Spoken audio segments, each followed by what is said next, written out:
Welcome, everyone, and thank you for joining us today or tonight, depending on where you are. My name is Leah Keene, and I'm so very honored to serve as president of Harvard GlobalWE, which is a shared interest group of the Harvard Alumni Association. And we are dedicated to the empowerment of women through education, dialogue, and connection among individuals working for women's rights and freedoms worldwide. We highlight and raise awareness about issues concerning women's empowerment worldwide, including but not limited to education, political rights, freedom from violence, women's health, and economic empowerment. Our board of directors is as global as our interests, with representatives in the US, in Asia, in Africa, and the Middle East. I, in fact, live near Chicago and invite you all to indicate in the chat where you're currently joining us from, so we'll see where everybody is. As part of our year-long commemoration of the 10-year anniversary of Harvard GlobalWE, this event very fittingly focuses on women in leadership with representation from 3 regions of the globe. And after this, we hope you'll join us again for future commemorative events focused on women and our empowerment. This panel is one of several types of programs that GlobalWE provides, including an annual Women's Empowerment Expo, an alumni student roundtable series, a movie club, and a fireside chat series. We value your engagement with our organization and as well your continued support to make events like these possible. GlobalWE is a registered 501c3 organization, and any donations will be tax deductible in the US. And donations can be made by clicking in the Donate tab on our website at harvardglobalwe.org, where you can donate using a credit card, PayPal giving, or Zelle, or find the information of how to donate by check. Now I'd like to introduce Clara Bozo, a member of our programs team, who will start the event and introduce our moderator. Over to you, Clara. Thank you, Leah. I'm delighted to welcome everyone for one of our events that's part of our 10th anniversary year-long commemoration. I would like to remind you that all opinions and views expressed by our honored guests during our program are their own and do not represent the views and opinions of Harvard GlobalWE. Now, I'm delighted to introduce the moderator of today's panel, returning after her stint as our keynote speaker for our 2023 Expo. Gaia van der Esch is an alumna of the Kennedy School and an executive in the nonprofit and public sector. She's currently large international foundation working on exclusion, climate change, and poverty, and formerly served as the G20 Empower Sherpa. Gaia is the author of Leading Our Way, which was just released globally by Wiley, where she interviews 7 trailblazing female leaders from across the world to redefine what leadership looks and acts like. She was included by Forbes in its Europe 30 Under 30 list. Please join me in warmly welcoming Gaia. Thank you so much for the introduction, and welcome everybody. It's really nice to see so many faces and reading in the chat from so many different parts of the world. So keep the chat going. Let us know where you're connecting from. And I'm very happy to be here with a great group of speakers. I'll be introducing them very shortly. Just a quick setting the scene on why are we here today, why are we here to discuss women in leadership and in governance. I think we all know, we see it really in our lives, that we are in a situation of polycrisis. We're in a situation where a lot of different factors, be it climate change, be it wars, be it polarization, be it inequalities, are affecting the life of so many people across the world. And my starting point for this discussion is that this situation of polycrisis is a result of failed or poor leadership over the past decades, a leadership that has been prioritizing profit over the common good, that has been prioritizing competing between countries, between people, between different groups over collaboration. And that if we do want to address these global challenges, and if we want to shift the direction towards which our governments, our companies, also our private sector companies are going to, we need to rethink what Clara was just saying, what leadership looks and acts like, right? If we start redefining what leadership is, if we start connecting it to empathy, to collaboration, to long-term interest, to really something that is a different model compared to what we've been prioritizing in most of our companies and most of our countries over the past decades, then we're also going to start seeing different outcomes of this leadership process. And of course, I strongly believe that to do this, women are a fundamental, crucial component for the shift to happen. But not only we need to have women around the decision-making tables and women, but also any type of diverse perspective, because that's already going to enrich enormously the discussion, the points of view, and will lead us to take better decisions that really serve the interest of everyone. But we also need this diversity to emerge. What do I mean by that? Is that sometimes we have women reaching top level positions, or we have, I don't know, big boards or governments that show diversity. But if we have these people sitting there and just replicating the old models of leadership, the old way of doing it, we're not really shifting the model, right? So not only do we need to make sure we have a pipeline that we can have diversity accessing decision-making tables, but we also need to make sure that once we do access the decision-making tables, or once we are in this leadership position at government or at private sector level or at civil society level, we actually use that opportunity to redefine what leadership is, to redefine how we work, to redefine what is our common interest, and how is it that we can really shift the tide in terms of where the world stands today. And this is really why I'm so happy today to have all these trailblazing and brilliant minds around the table thank you, Arti. To be surrounded by these women that you see, and I see them, at least I hope you see them as well. In the slide, I'm going to introduce them just before each of them speaks.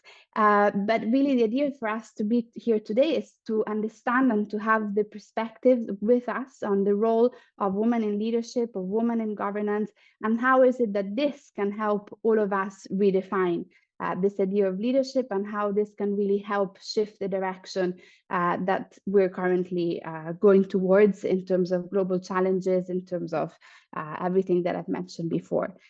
So I'll quickly just mention, and then I'll start with the questions, but I'll quickly just mention everyone we have around the table. So we have Asha Castelberry Hernandez, who is a US national security and foreign affairs expert. Welcome, Asha, thanks for being here. We have Chiara Corazza, and Chiara I've known actually for a few years. She is, among others, the private sector representative for France with the G20 Empower Alliance. She was also on the JAC of the G7, on the Gender Equality Advisory Council. She was a member representing France on this advisory council. She's also an associate professor at the ESCP in Paris, and she's been the managing director of the Women's Forum for many years, and she's really dedicated her career to empowering others and to bringing this change that we will be discussing here today. So welcome, Chiara. And then we have Arti Gupta, who you probably know through this network of Harvard GlobalWE, because she's the program's chair, but she's also the chief investment officer at Anika Ventures. So welcome, Arti, and thank you, because Arti and Leah and the whole team really put a lot of work to put this panel together. So big thank you from me for making it happen.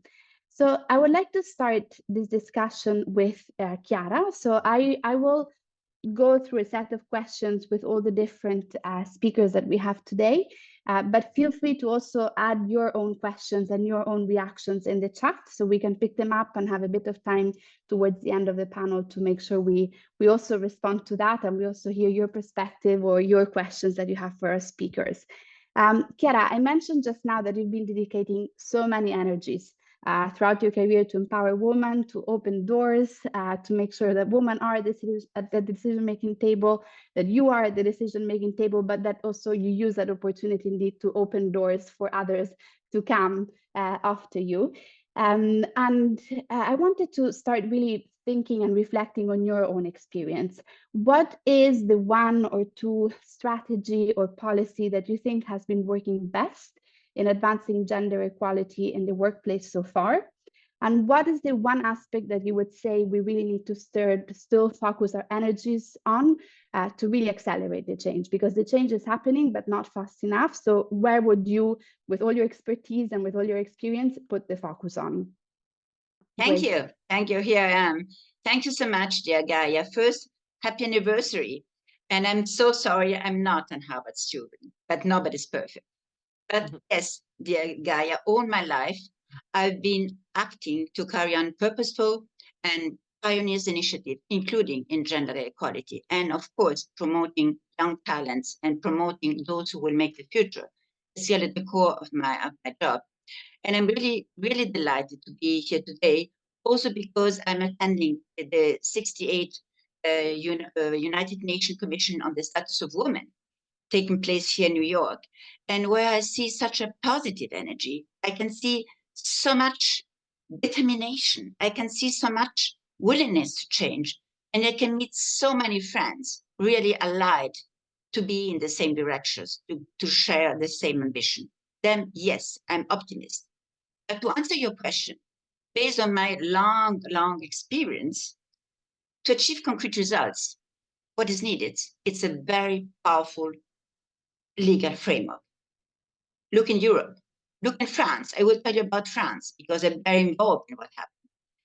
We were 11% women in boards in 2011, 11%. Thanks to the Kopit-Zimmermann law, we're now 46%, lady. You can dream. We are all champions, and that's thanks to law. Another success story in the same system for governance is Loic-Saint, that has been voted unanimously all together in 2021, just after the crisis. It was a priority of the government. And I'm very proud to have the opportunity to really contribute because it increased a lot the number of women in leadership and at the top position in the companies. Again, numbers, because numbers you cannot contest. We had 50% of women in the COMEX, that means the executive committees, and now we are almost 28% in 7 years. Then it works, it works, it works. Law makes it possible. Another mandatory law that works is when you ask for transparency, for reporting, for monitoring. We have a wonderful magic index that's called the Pennyco Index, and it has been introduced by law in 2018. What happens? We ask companies to give in transparency all fact and feature concerning salary gap, concerning promotion of women, concerning the number of women at the highest position. And if you don't do it, you don't reach the goal, you just have to pay, and you have to pay big amount of money to the state. And I can tell you, when you have to officially show in transparency the salary gap decrease.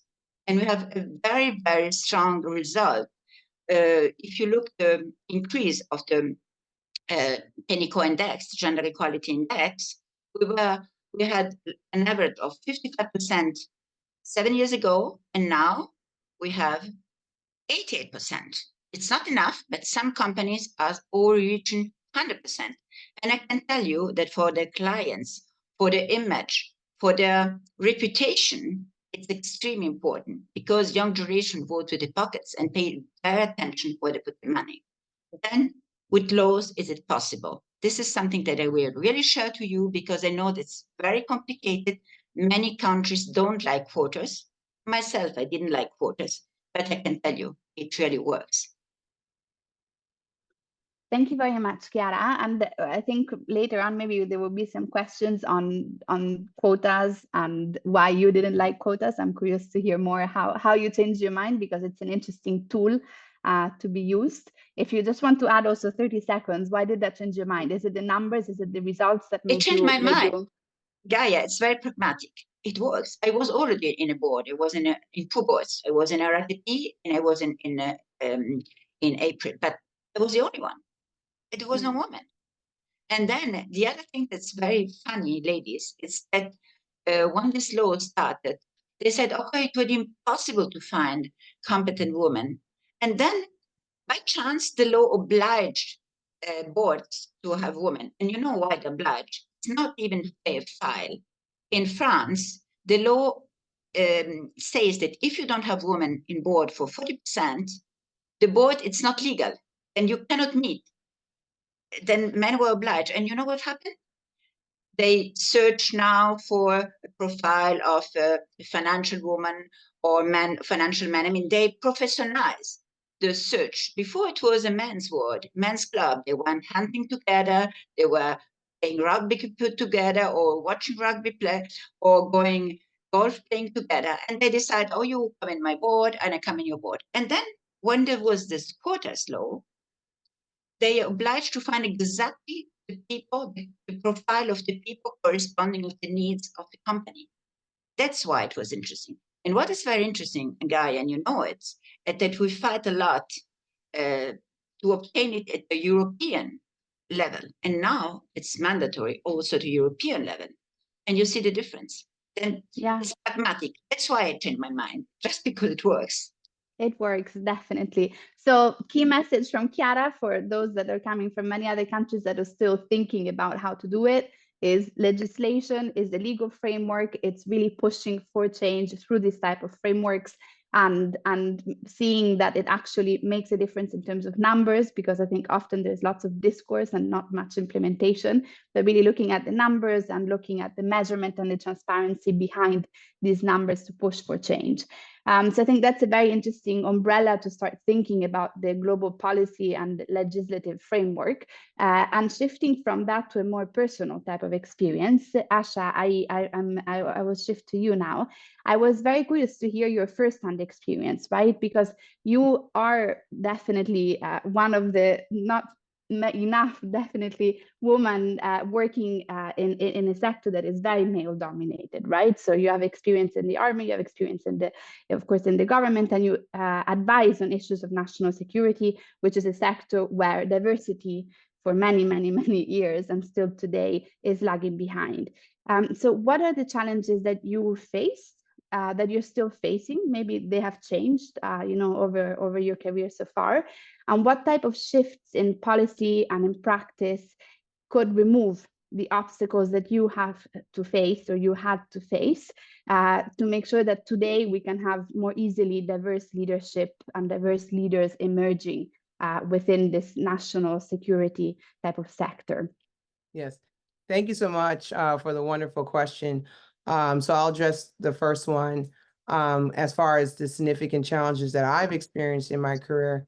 And one is definitely the lack of sponsorship, especially as a woman of color. Why is that? Well, there's the psychological piece to it that many don't believe that women of color can actually be talented in this space, that we don't have the wasta or the mindset to navigate the space and thrive, despite that there's been examples of Condoleezza Rice, Susan Rice, and others.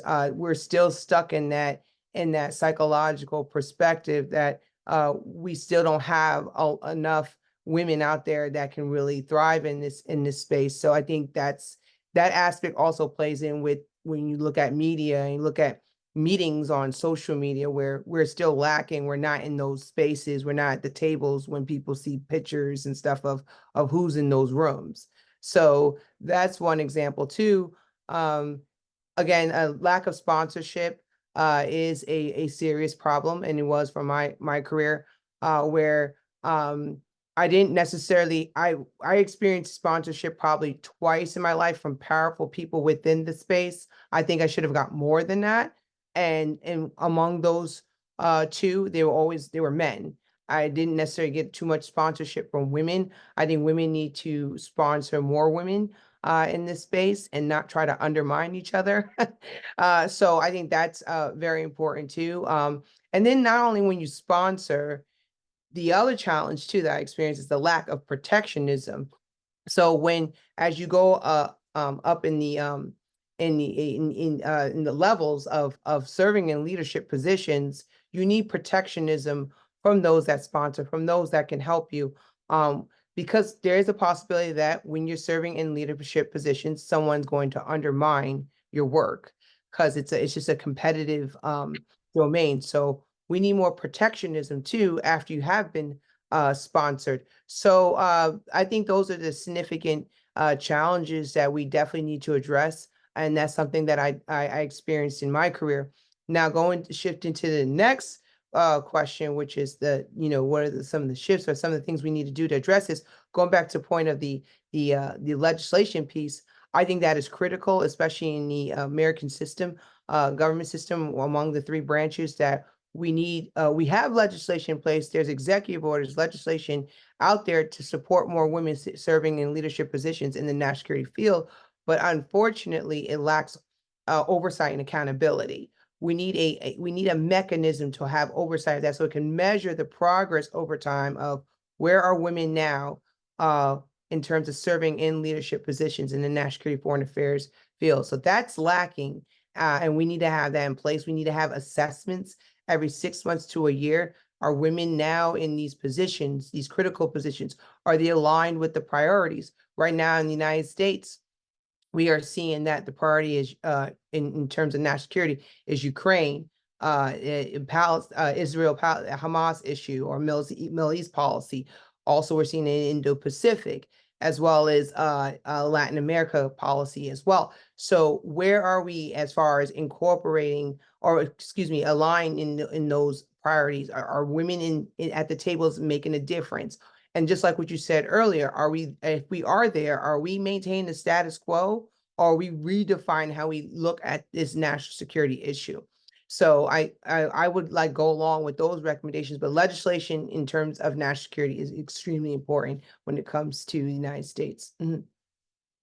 Thank you so much, Asha. And I think it's really interesting to hear your firsthand experience, because when we were working actually with the G20 on, of course, the US was part of it. Chiara, actually, that's where I met Chiara through the G20. We were always saying measurement, measurement, measurement, because as much as you can have legislation, and that's great to have legislation and it pushes for change, you need to then incorporate that, implement it. And if you don't have numbers at hand, you don't see how things are evolving, and you need numbers to be accurate and to be taken over time. And it also shows where you need to correct, right? If you don't have the numbers, you don't know where you're falling short, where maybe it's not working, and where you need to shift a bit perspective.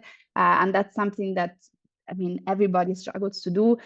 Private sector companies, if they really want to invest, they can put resources if there is a real will. But I think in big bureaucracies, it's more difficult, right, to really have dedicated resources that look at that type of measurement and tracking. And it's very, very important to do to push this type of change. And thanks also for sharing. I think it's very interesting, this kind of two-layered approach of sponsorship to go up and then protectionism once you're up, because it is lonely, it's not easy, and you all are women in leadership positions. I myself, I'm an executive, and it's tough to be at the top level. And I also feel and felt in my career this kind of some people supporting, some people trying to undermine you, and this protectionist from the top is also important when you want to maintain right leadership and maintain power and manage it in a way that can really be effective, especially when you're trying to change things. As you were saying, Asha, right? When you're trying to get to the top and then change things, that's where the protectionist is even more important, because you're trying to be different and you will get a lot of backlash. And that's why you need really sponsors and people and other leaders ready to help and stand up with you for change to happen. Arti, I move to you, and moving from this, let's say, global policy perspective to your own story, to your own experience in India. And through your work, be it mentoring, financial support, you really focus on empowering many, many, many women in India. And it's amazing what you've been doing over the years. And I wanted to know if you could really now shift from, Chiara, global policy, Asha, national security at the US level and her own experience. And now you're really looking at the voices from the ground somehow, right, in India. What are the factors that you feel are still holding women back in your country, in India? And how are you trying to intervene to really change that and make a difference? And what should be the priority at your level from your experience? Sure. Thanks, Gaia. Thanks for having me on this panel, and truly an honor to share my experiences along such experienced panelists like Chiara and Asha. Diving straight into your question, I think my journey in the last decade to be a change maker and just sort of help women empower has been both challenging as well as inspiring. Today, the India which we are in has notably shifted its focus from merely women's development to women-led development. And this significant change signals a strong commitment from our government to leverage women's potential as a cornerstone for economic growth and societal development. In fact, our current president itself is a woman, and she's not the first president who's been a woman. So the push for greater female participation across various sectors, whether it's politics to corporate boards to entrepreneurship, is sort of a testament for a new India. Today, 32% of directors in companies in India are women. And this ties back to the point which Asha and Chiara also made. It's all thanks to the legislation which came into making compulsory for women to be part of listed company boards. But despite all of this, there are challenges which we're still facing. And some of them are, the first one I feel is access, which women lack, right? Access to crucial resources, access to information, particularly access to funding remains a significant challenge for many women.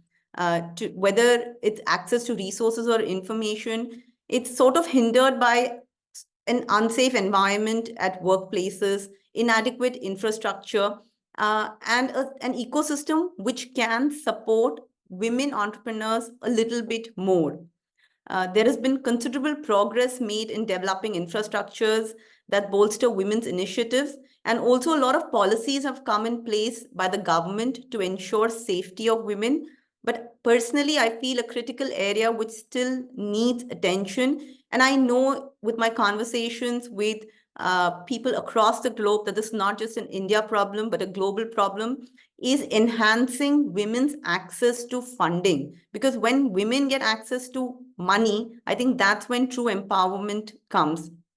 And personally, in the work which I do, we're sort of not only promoting women entrepreneurs, connecting them to funding, but also helping women and nurturing women who aspire to become investors in women-led businesses. So this dual approach has sort of helped with the challenge of access to resources. Another challenge, I think, particularly in India, which we face for women is the digital divide, which represents a significant obstacle restricting women's engagement with the digital economy and access to crucial resources. We have clear statistics that there is a gender gap in access to smartphones and the internet with men versus the women.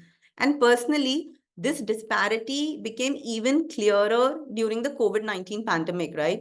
I actually visited villages and knew of households that when education during COVID-19 shifted online, there were a lot of households with single smartphones, and the choices which the household made disproportionately affected girls. There were many cases where girls were asked to forego that year of education so that the single smartphone device in the house could be given to the boy in the house. So this sort of digital divide is what requires bridging.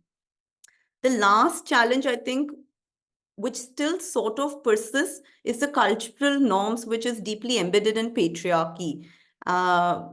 Personally, our approach to challenging these norms involves actively engaging with communities through dialogue and educational initiatives.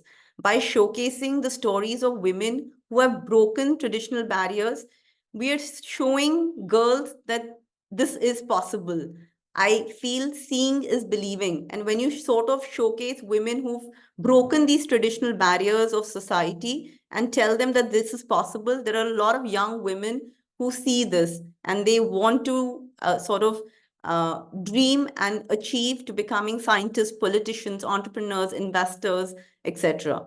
So these are some of the challenges. I know it seems a lot, but I think India as a country is moving in an absolutely right direction where women are at the center of its development. Thank you so much, Arti. And I mean, it's challenges that we see all over the world, right? And I think India on some things is really also an example or a case studies to look at on how is it that you can move things forward. And I think what's, of course, you touched different points. An important point is this digital divide, is this the funding in women, but it's also all the broader STEM and, jobs of the future type of divide, because we risk as we shift in part the type of jobs and the type of approach we have to work with artificial intelligence, with technology, digitalization, with innovation, we risk that this gap widens even more, right? So we are in a moment where we really need to do those type of investments to make sure that the gap in the workforce and at all levels, from the junior to the leadership senior level for women doesn't increase, but actually continues to close. Which is very difficult to do because I think technology is advancing so fast and we're kind of lagging behind on making sure we keep this divide, that we don't increase this divide. And I think you bring a really important aspect, of course, to the table with these cultural norms, right? And it goes to what both Chiara and Asha also mentioned before. Finally, this culture that we have within countries, within organizations, is the most difficult thing to change, right? Like we can have legislation and we can do a lot of things that push for change, but changing the mindset, which is what also Asha was saying before, is what's really, really hard to do. So on this, Asha, I'm coming back to you. How much do you feel, speaking of mindset and speaking of a mindset that also women ourselves we have, right? It's not that it's a masculine mindset only, like we are all brought up into more patriarchal type of society, so we of course also adhere or absorb a certain type of mindset, and we replicate that type of mindset in our jobs. And as you said, you often didn't have women but more men sponsoring you, because also among ourselves we're kind of competing for a few positions and not really walking the talk when it comes to shifting the mindset. So I wanted to know from your experience, how much you felt you had to adhere or comply to the, let's say, dominant leadership style, to this type of mindset, and how did you go about finding your own way of redefining leadership, of redefining the type of leader you wanted to be, and really affirming different leadership traits and models within your sector and within your work?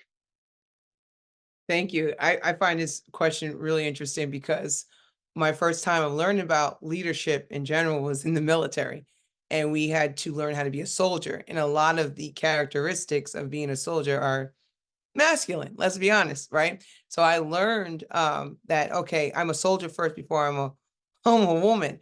And then over time, I've learned, because of just being engaged in certain policy implementations, initiatives, that not everything that you apply to as being a soldier works. That what does apply is when you have this gender perspective, that's where it could be more effective in a space like in the military. So so that's what I learned over time. Not everything is about being a soldier. You have that female touch that needs to happen in order to be successful in a conflict zone or in policy decision makings that makes it more, again, effective. So the way I did it, as far as trying to break out of that some of that soldier mindset, is that I looked to different models of people that were like me. They were soldiers and they shifted to out of the military and served in the upper tier of the national security space and learned about what they've done. I also had to kind of broaden my perspective and look at other models outside the military to really help me think about it in a more broader sense. But but it didn't necessarily work out in terms of just having that soldier mentality in terms of implementation. And then what was great is the timing. So I came into the military under the Bush era, and then we transitioned to the Obama era. And President Obama's administration actually helped incorporate those type of initiatives that were more gender-based in terms of what we need at DoD. So that helped better facilitate it as a military officer. And then from Obama, I mean, there was a little bit of of course, a dip with Trump, but going from Obama until now, that helped more and more in terms of being more comfortable and bringing out that gender perspective that's so needed in terms of policy implementation, as well as doing it on the strategic level. Yeah, definitely. I think this is very, again, interesting to have these firsthand insights. And I also wanted to say, I mean, from a very different perspective, but I worked many years in humanitarian aid. So I think both yourself and myself have been in, I don't know, I was many years on Iraq, on Syria, on this type of context, where you actually see in a moment of crisis, in a moment of conflict, women, not necessarily, you know, your CEO, but like really the mother of the family that has been, you know, culturally often, for example, in the Middle East, not encouraged to play, let's say, a leadership role, but they show a resilience, a leadership, which is absolutely incredible. And they play a huge role in managing conflicts and creating peace. And then that role needs to emerge all the way at the negotiation table, at the top level. And if we would have more of that, probably we would have, let's say, a more peaceful world also, right, Asha?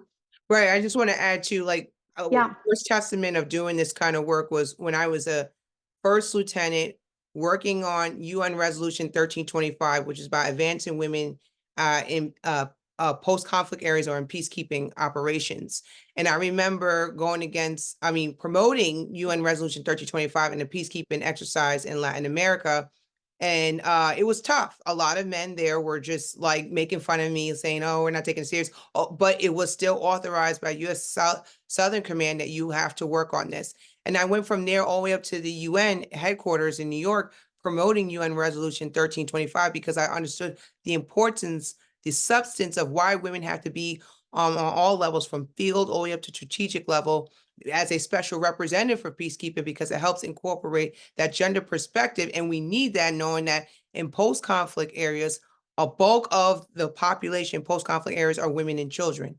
So we need that in place where a woman integrates that gender perspective to help policy more effective. Yeah, definitely. Well said. Chiara, building on what Asha just said, from you have all this experience with the G20, with the G7, with like this high level, you know, decision making among many other dossiers also about gender equality. But something that often happens at that level is that we try and fix the woman more than fix the system. And that's, at least that's how I put it, right? I feel that we're trying to mentor women. How is it that we can make women a bit more like men, let's say, rather than fixing a system that has been built on the values of the traits that we were discussing also with Asha, the soldier mentality that has delivered the outcomes we find in our world today in terms of global challenges. So how, from your experience, would you tell people that are listening to us, how do you shift this mentality, be it at policy level, legislative level, but also from your experience as a manager, as an executive, from fixing the woman to fixing the system? Thank you, Gaia. First, let me really congratulate Asha for what she's doing and she's did. Because, I mean, this is the kind of woman we need on the ground to make things happen. Then thank you so much for what you're doing and congratulations. Secondly, I wanted to just answer to your question, Gaia. I'm deeply convinced that to promote inclusive leadership and to fix the system, mainstream gender equality in all sectors at all levels, it's the best way. It means conceive, implement strategies, both in the public and private sector, with women and a gender lens. That means rise the numbers. And that gives me the opportunity to go back to what Hati said. I had the privilege to participate and to really work in a very deep way with the Indian presidency. And it's true. It's not only change your mindset. We're talking about woman-led development and not development for women. But we are also talking to the world for STEM education as the enabler to women leadership in each field. And it was not words, it was concrete actions. Modi launched a plan to recruit, to train and recruit 400,000 women as engineers, and he did it. And we, as a G20, we create an incredible tool that I would like all of you to use that's called Tech Equity. It's available in 120 languages. It's also, it's completely free, and it gives the opportunity to 2.5 billion of girls and women all around the world to access to education in STEM, to learn to code, to learn financial way to communicate in STEM, etc. And it's incredible. We asked the Bill and Melinda Gates to finance it we gathered really the best competences all around, not only in India. And I can tell you, it's really something. And that permits to say exactly what Gaia said. For me, the main issue, if you want to fix the system, is to have the same number of women where the world need competence. That means cybersecurity, we're only 11%, AI, we're only 22%, engineers, we're only 24% in the world, and so on and so forth. Climate change, 16%, etc. How can we tackle the challenge we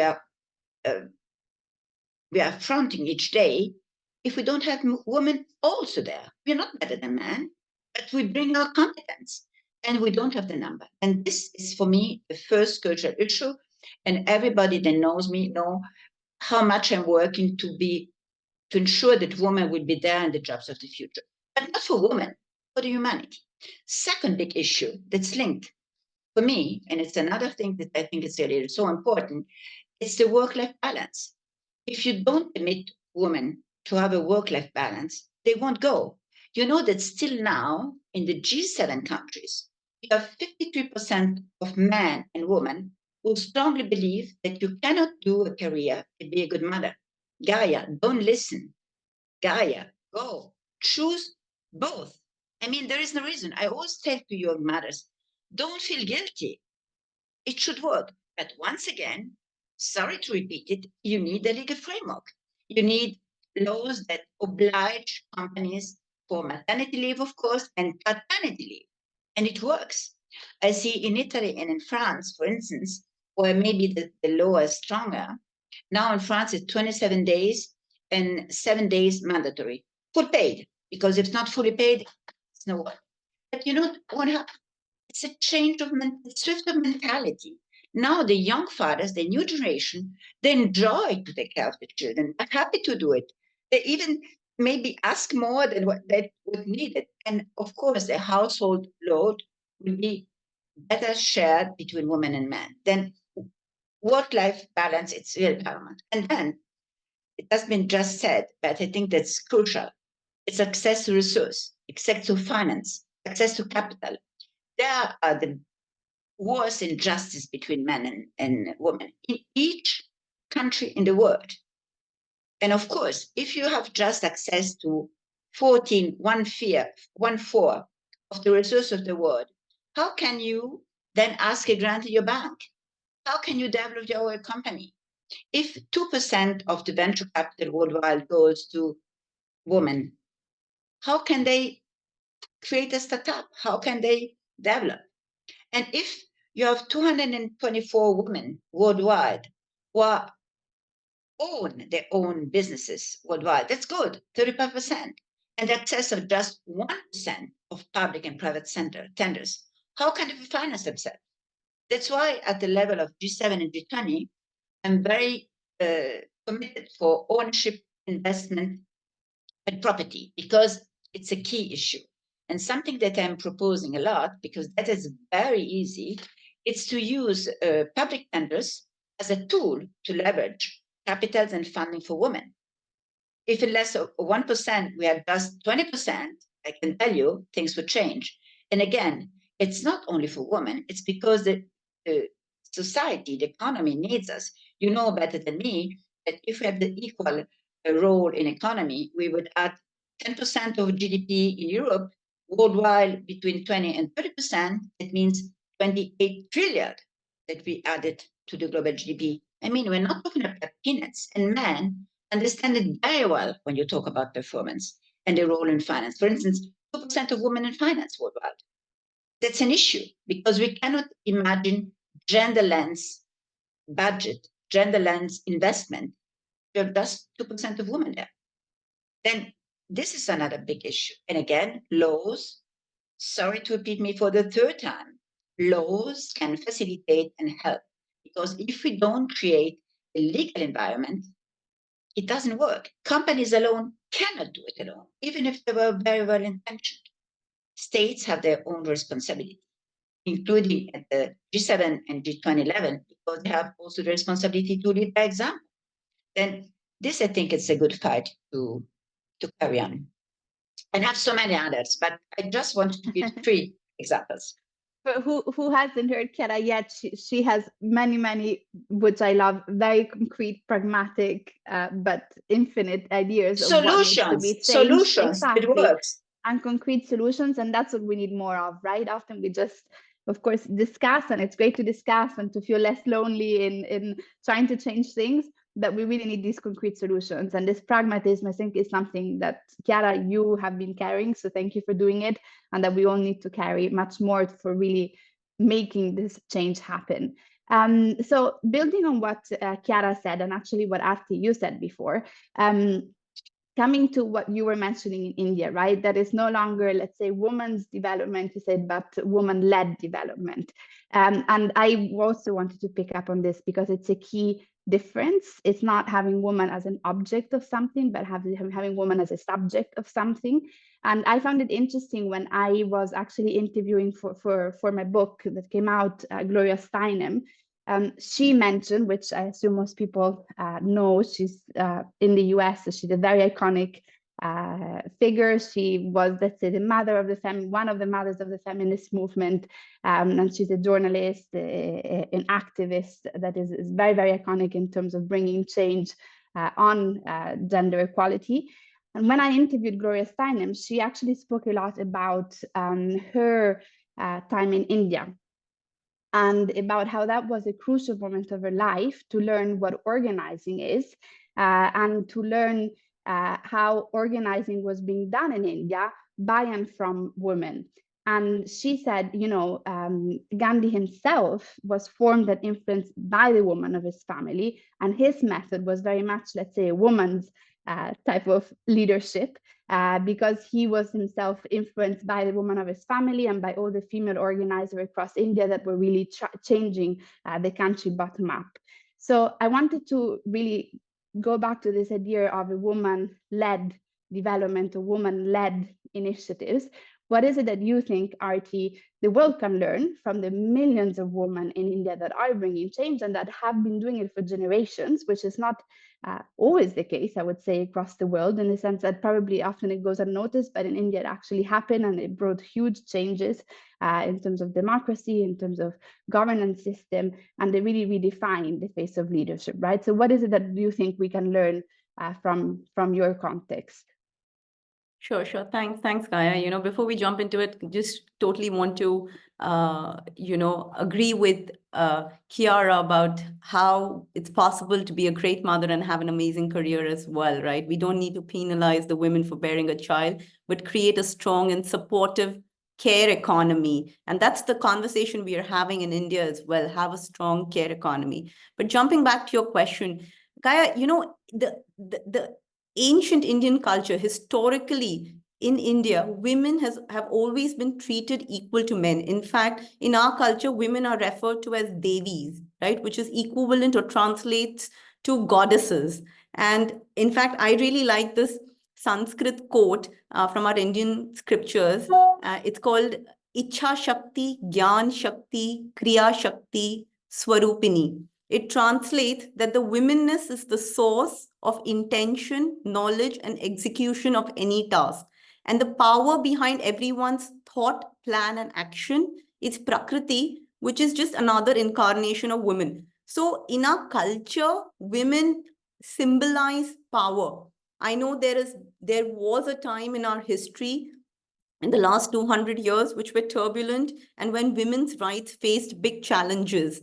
But the last few years have seen phenomenal development, and Indian women leaders show incredible strength, determination, and a continuous effort to break new ground. Some of the lessons I feel which can be learned from India is one, that we have a bottoms up approach as well, right? Today, Indian women have shown the world the importance of collective action and community engagement. That if we need sustainable societal changes, it needs to be grounds up. There needs to be grassroots mobilization.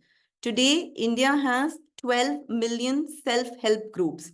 And this is a success story in India, how self-help groups are transforming rural economies and empowering women.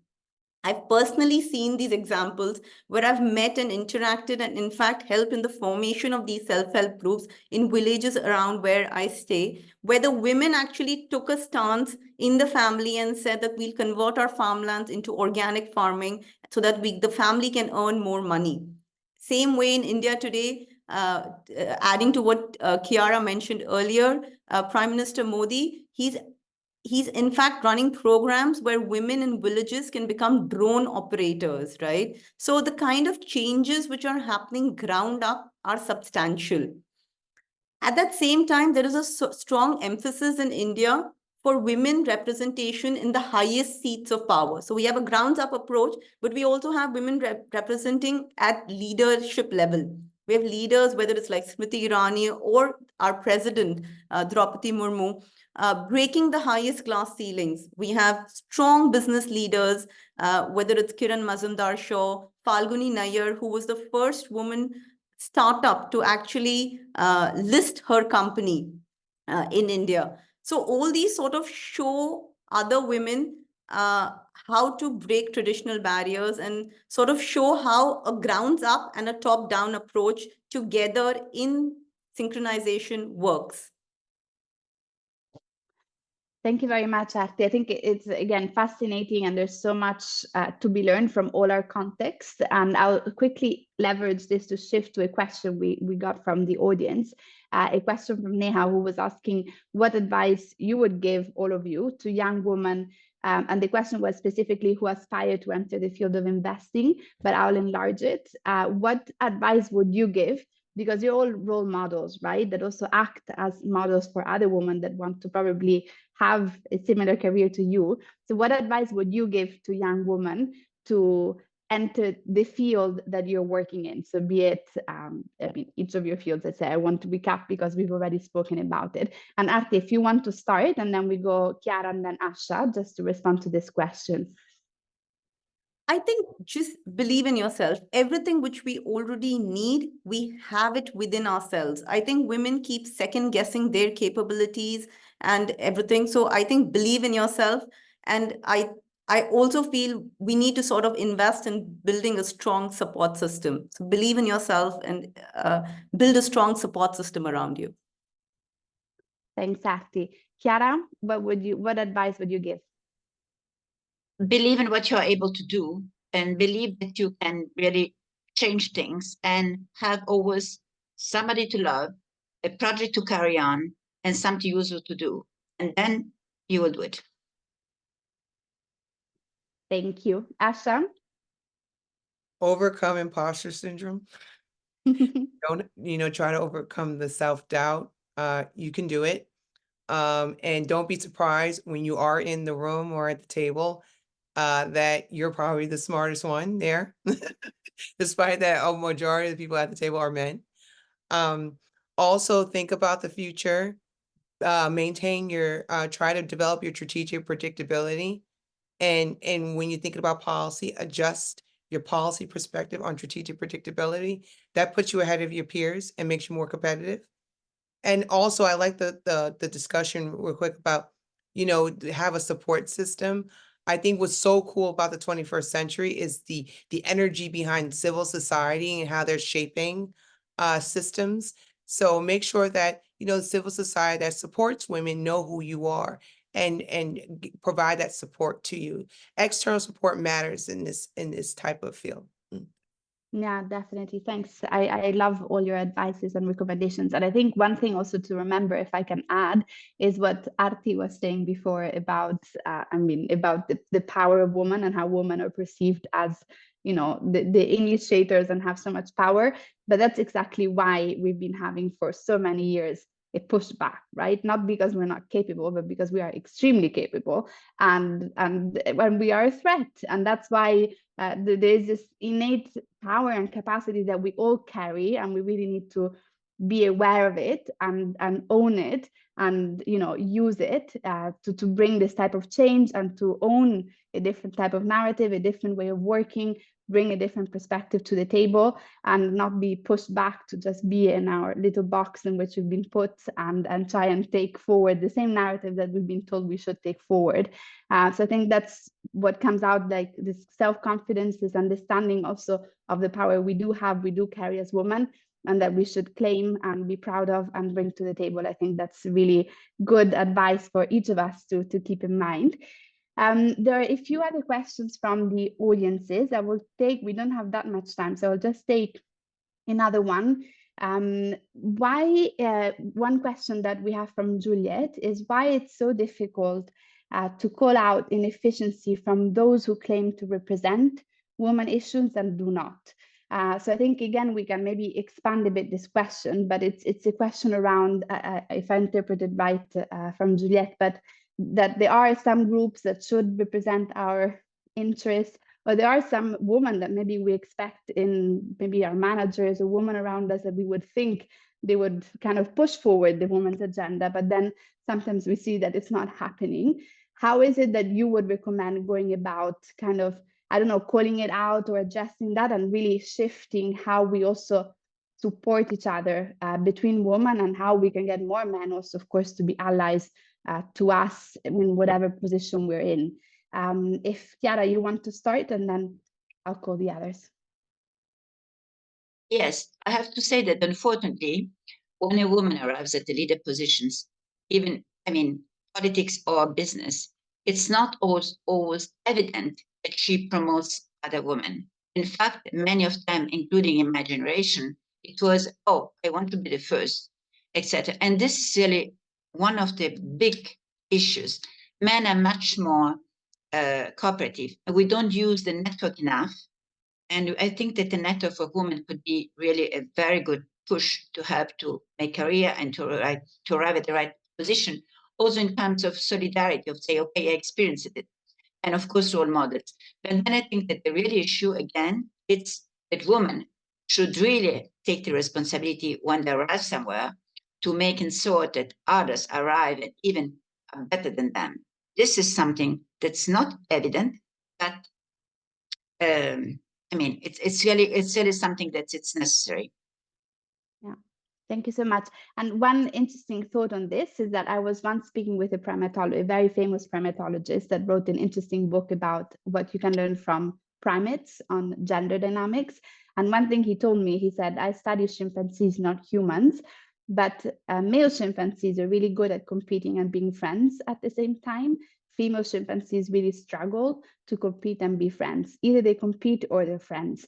And I think that speaks maybe to what you, Chiara, you were saying, and that's something I don't know if we can say we can transpose it to human beings, but there is something there, and we need to work among women to really learn how to compete and be allies, because it's normal that we might compete for some positions, but that doesn't mean we can have each other backs and support each other.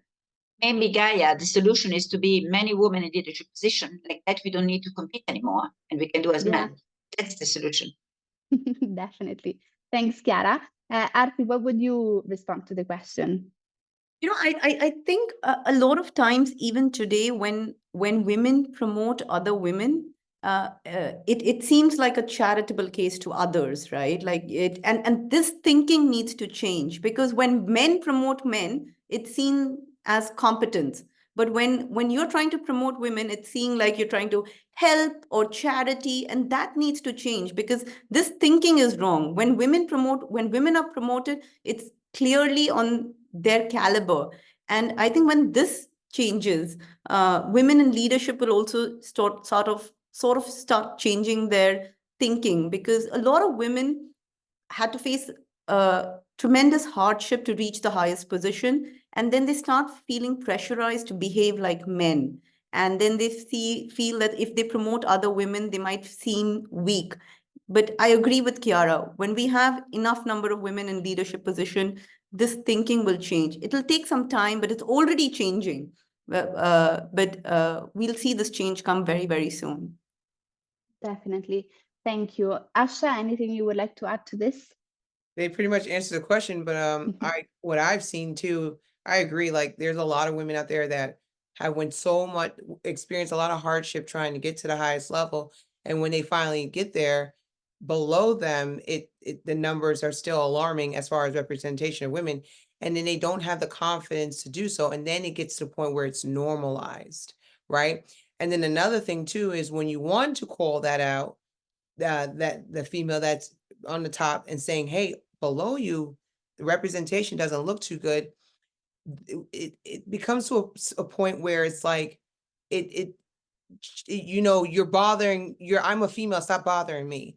You should not, I should not be criticized for how my organization looks. So we have to break out of that normalization or counter that effectively and just be more result driven. We're happy you're on the top, but below, the results are not there. You have the authority to change this. You really do. So you need to make that happen. So I would kind of drive it based on results, and we have the talent out there to do so. Yeah, definitely. The talent is not what's missing, right? It's everything else that is missing. And to add to that, one interesting thing that I think we need to always keep in mind is that we should expect women leaders to be inclusive champions, diversity champions, and we need to expect and pretend that male leaders are inclusive champions just as much. In a sense, it's both that need to drive the change, and often we project that desire for, I don't know, a leader that can be more inclusive, that can show a different model from women. We should do the same also with men, and they should also be kept accountable, because a real leader is a leader that can foster inclusivity, that fosters a different working environment. And I think that's something that, from the top, but also from the bottom, we should put pressure also on men to model this different type of leadership. So I see we're 4 minutes. May I just add something, and something that works very well? It's bonus and grants when women or men promote women in leadership. That's something that is currently used in many companies, and it works both for men and for women. Yeah, definitely. Love the pragmatism as always. So I think we're over time. So Leah, I'll go back to you. But before, I really wanted to say a huge thank you. I think at least for me, it was a very interesting, passionating discussion with Chiara, with Aarti, with Asha. You brought your personal experience. You brought your, heart to the table, and being honest on what the challenges are and what's difficult and what we still need to do. And for me, this is always what's most inspiring, to really to also be able to discuss about the difficulties, not also about the shiny role models, because we are all of it. We are role models, and we also had to deal with a lot of hardship. And it's important to remember, and everybody goes through it. And if we really stick together and work on it together, among women, with men, that's how we're really going to make this change happen. And really, for everyone listening, remember, when you get to that decision-making table, if you are already on that decision-making table, use it to change the status quo, not to preserve the status quo. And that's really the takeaway message I would like everybody to go home with. And I'll pass over to Leah again. And thank you again so much to Leah and the whole team for organizing, bringing us together. And of course, to our amazing panelists, please connect with them on LinkedIn and reach out if you have more questions. They're great people to follow and to be inspired by. So thank you for your work. Thank you. Thank you, Gaia. Thank you, everybody, for this wonderful discussion. And I hope everyone here was as edified and inspired as I was. And I'm sure there was more we could discuss on this. I would first like to thank my fellow GlobalWE board members, our fantastic moderator, Gaia, and our panelists, Asha, Chiara, and Arti, and all of you who've been participating. You know, we've been having a lot of chatter in the chat. I feel that examining women's leadership in depth like this with all of you is such an appropriate way to commemorate 10 years of Harvard GlobalWE. Before you go, we'd like to invite you to join us for our next event, our upcoming 10th anniversary summit that's combining our annual signature events into one in-person event on the theme of innovation, and that will be on the Harvard University campus. The Student Alumni Roundtable is focused on innovating equality, women at the forefront of AI, and the Women's Empowerment Expo will feature organizations focused on innovations for and by women. The roundtable and the first part of the expo will be on April 13 on campus as hybrid events, and the virtual expo will be held a week later on April 20th. Please look out for an email so you can register to join these events with us. We are always looking for globally focused events, so if there is a topic or a speaker you are passionate about and would like to plan an event around, please connect with us by sending an email to programs@harvardglobalwe.org. That is Artie's email address. And we would be happy to invite you to champion or to work on the event if it fits within our programming scope and calendar. As a reminder, if you're not already a member or friend of Harvard GlobalWE and would like to join us to receive our monthly newsletter, please visit our website at harvardglobalwe.org or click on the link in the chat. And you can also check out volunteer positions on our website. We'd be delighted to have your vision and energy on our team. I hope you've all enjoyed this program. Thanks again for joining us. Stay safe and please have a good rest of your day or evening.